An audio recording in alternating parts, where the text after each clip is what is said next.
Un rapport sur le développement humain 2020 du Programme des Nations Unies pour le développement indique qu'il faut agir urgemment pour réduire la pression exercée sur l'environnement, faute de quoi les progrès de l'humanité seront ralentis. Cette année, le thème de la journée est la restauration des écosystèmes. Donc un thème qui nous invite à nous engager davantage à rétablir notre relation avec la nature, à réinventer cette relation et mieux apprécier les retombées positives de l'environnement sur notre quotidien. Selon le secrétaire général de l'ONU, Antonio Guterres, la dégradation du monde naturel compromet déjà le bien-être de plus de 3 milliards de personnes, soit 40% de l'humanité. En cette journée mondiale de l'environnement, nous lançons la décennie des Nations Unies pour la restauration des écosystèmes.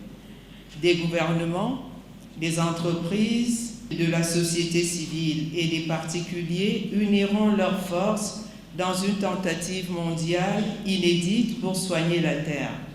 En restaurant les écosystèmes, nous pouvons induire une transformation qui contribuera à la réalisation de tous les objectifs de développement durable.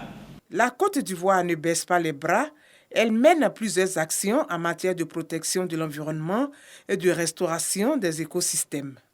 Occasion pour le ministre Jean-Louis Assy de faire le point en cette journée mondiale de l'environnement. Le lancement du projet approche de durabilité et de mise à l'échelle pour la transformation de la gestion, la restauration et la conservation des paysages forestiers et de la biodiversité en Côte d'Ivoire, qui est le projet FOLAB.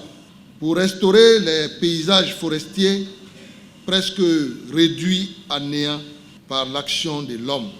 La mise en œuvre de l'investissement pour la résilience des zones côtières ouest africaines, financé par la Banque mondiale sur la période 2018-2023, ainsi que les activités de la RED+ et de l'Office ivoirien des parcs et réserves, sont également des actions d'envergure pour restaurer notre environnement. L'autre temps fort de la Journée mondiale de l'environnement, la distinction de 20 agents du ministère de l'Environnement et du Développement durable et des partenaires techniques et financiers pour le travail abattu pour la protection de l'environnement.